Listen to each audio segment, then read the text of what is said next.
m'appelle Jahan, et voilà. Ça commence bien. Il y a quelques années, j'ai découvert, par l'intermédiaire des K-dramas,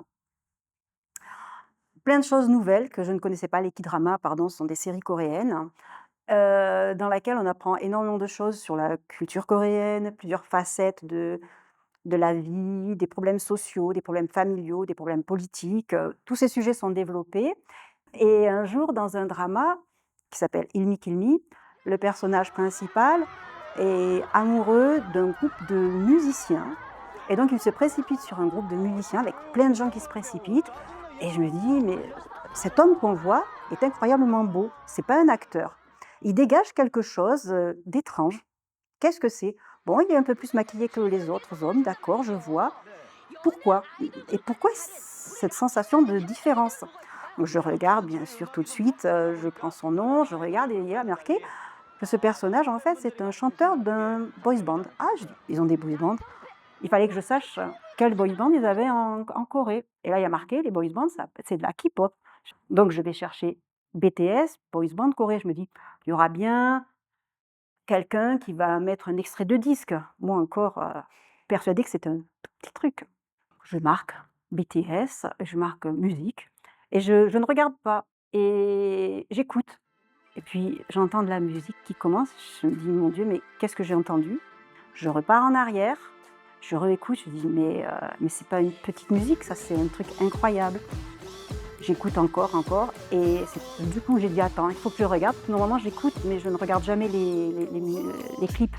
Je regarde et pareil, visuellement un choc incroyable parce que c'était pas un clip vidéo, c'était un film. C'était du cinéma, c'était un documentaire, c'était juste prodigieux et à partir de là, ben, je suis restée bloquée BTS, il fallait que j'en écoute,